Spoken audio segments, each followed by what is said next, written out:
50% of the folks that are on the memorial, no remains were found. And so this is going to be, for many families and many loved ones, the place that they'll go on those special days, the birthdays, the anniversaries. Unfortunately, this is their final resting place.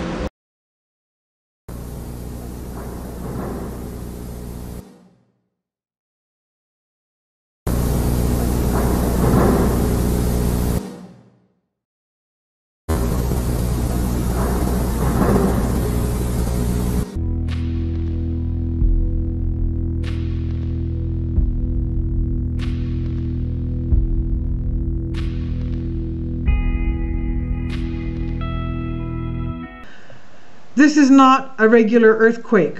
This straight line shows that it was an explosion. It's not a regular earthquake. A regular earthquake means that it looks like this. It starts slowly and then builds up. This is an earthquake example of April 4th, 1995, for example. And we start slowly and it works itself up. And it lasts it's a few seconds and it diminishes in intensity. Whereas on the top in the red line of the graph here, Indian nuclear test May 11, 1998, for example, we have an immediate spike.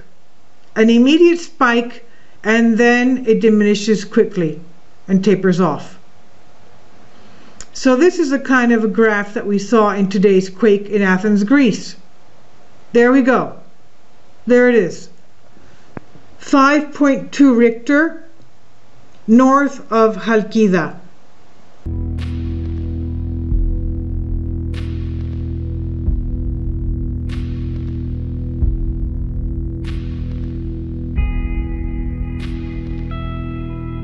After the first series of explosions, there was hardly time to get in, and those that did were right in line of fire for the next series of explosions. There was another big explosion in the other tower. Flames coming out in this billowing grey smoke. People still not panicking. People not quite understanding what was going on. Then somebody said that they saw an airliner go into one of those towers. Then, I don't know, an hour later than that, we had that big explosion from much lower. I don't know what on earth caused that. I don't know, an hour later than that, we had that big explosion from much lower. I don't know what on earth caused that. Very quickly, there are more explosions further down the building. It was calm until we came on the air now, but I'm now looking up at this building, and there is smoke billowing from the very top, but then there is a fire and an explosion about 20 stories further down. I was at the base of the building when it happened. There was one huge bang, and the building physically shook. Then another 2 or 3 bangs, and the building again shook, and people came screaming past me. At the moment, it looks as if both buildings are on fire. Clearly, the thing is out of control. As I say, there is smoke billowing out from further and further down the building, and people are simply moving back. They don't know what has happened. Initially, the assumption was that it was a bomb. The assumption was that it was a bomb. Initially, the assumption was that it was a bomb. Initially, the assumption was that it was a bomb. It did. Suddenly, I hear...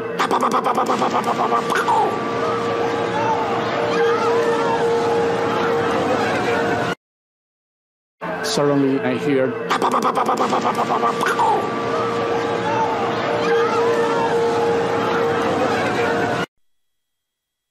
was exploding. Was it like, first was it like, and then it exploded? Are you there? The building just fell. Which? Oh my God, the south building does. The south building just crumbled at the top. Oh my God, the building just fell. The entire World Trade Center on the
but it was enormous. Boom, boom, that's all I heard.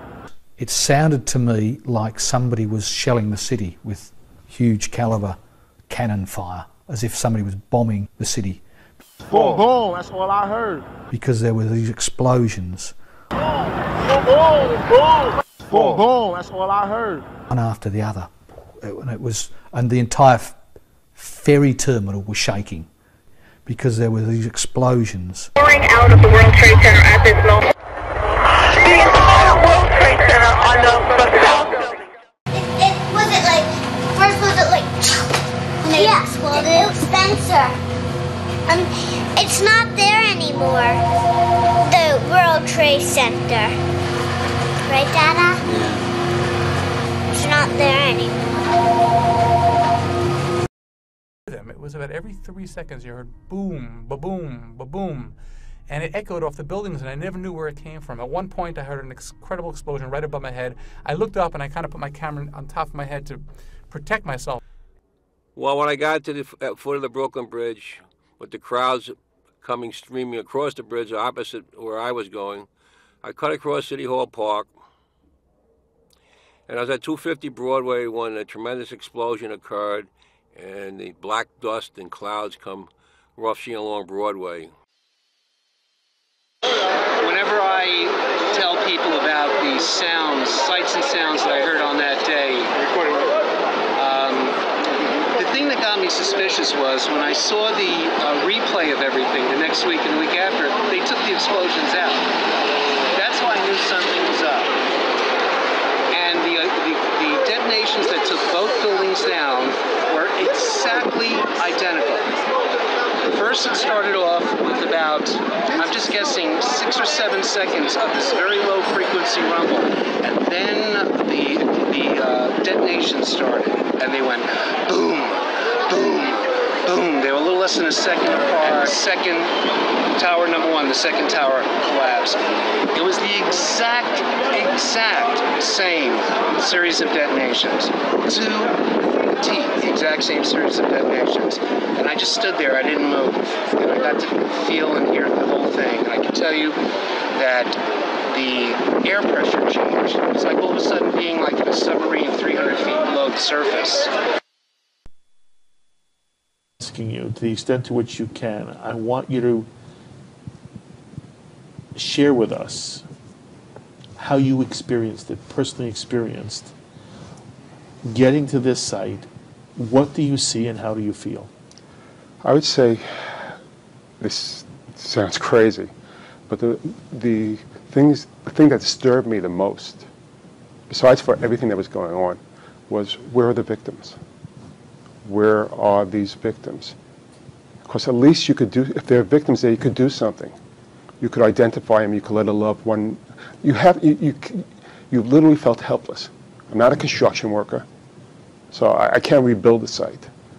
But at least with doing homicide, there's, from a religious sense, there's taking care, the mitzvah of taking tahara, of just making sure that the body is being kept properly, and whatever religion you are, that there's a respect there. And also some closure for the family. There was no closure. That's why working on, what I describe as Tent City for the medical examiner's office was really a wonderful deed that every officer involved got the mitzvah of doing, of just some sort of identity. Because you want to be proactive. You want to at least offer something. It's ironic because, and I talk about all the suicide bombings I went to in Israel. There was always victims there. They were in pieces. It could have just been blood splatter, whatever it might have been. But there was something for Zaka to work with. There was something you could give back to the family. Here there was nothing. It was beyond belief, because I never, in all my years and all of the deaths that I encountered, did I ever experience anything like this. And with the giganticness of this, it made no sense. It literally couldn't. Cops see a crazy scene, decapitation, whatever might be the case. You have to be professional and do your job, and just put it all together. Here there was nothing to put together. There were so many pieces that were missing, where you could actually do and help. So I think that in itself made it like, where is everybody? And we knew they weren't in the hospitals because we had sent detectives to all the hospitals. And again, what could we do? You know, unfortunately, you know, we couldn't kill the terrorists when they were on the plane. So what can we do now, at least to help with this situation? Identification, notification, some sort of closure, or in this case, even a beginning for the family to realize what happened, instead of all the surreal scene of seeing all the photographs of missing people. That's not normal. You know, maybe at a tsunami or something of that nature, but this is not normal. Towers where human remains were found. Yellow circles are body parts from civilians. Red triangles are from firefighters. The very distance at which some of the body parts were found remains inexplicable, with a simple gravitational collapse.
National Guard member in New Jersey said that he came across body parts by the thousands. Wow. National Guard member in New Jersey said that he came across body parts by the thousands. Wow.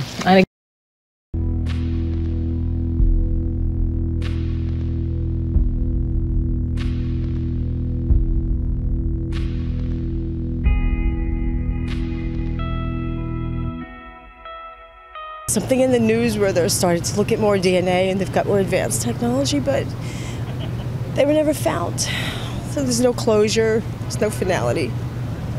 And it's the best thing I could think of to like keep them grounded and keep them with us is just to always be here, just never forget, because we live our lives, but they're kind of just out there somewhere. What's your name, man? Sorry, it's hard being here. Deborah Burton. Just gone too soon, you know, just a really, really loving person. Animals, people, everyone. She would just say to me, I hate when you're sad and I'm happy. That was Joyce.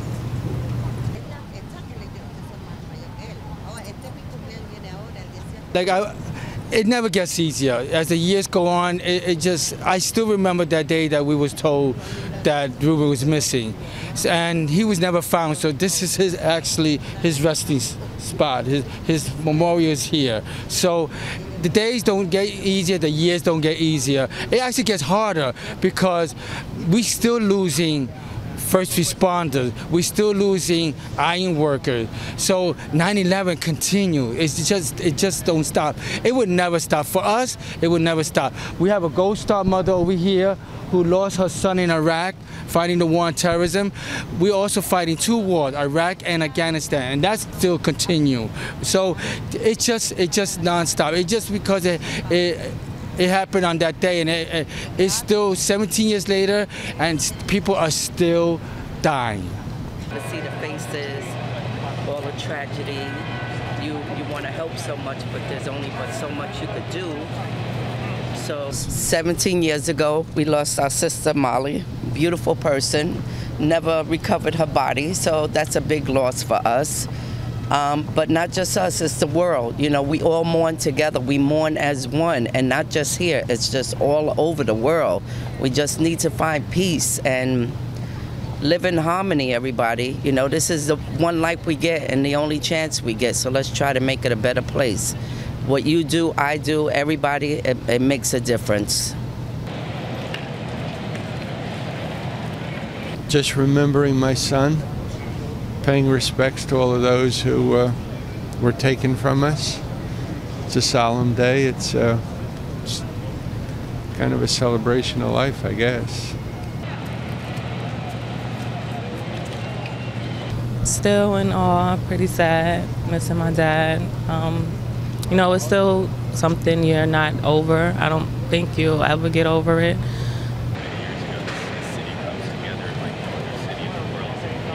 I think the first thing is that 17 years has gone by so quickly, and you know, in some ways you think that's a very short period of time, but that's actually a pretty long period of time as well, because we've seen now a generation born, you know, in that time frame. But you know, what happened that morning, what happened that day, what happened in the aftermath is fresh in every person's mind, and that never goes away. And the fact that this city comes together on this day, it's incredible, because it's very comforting to the family.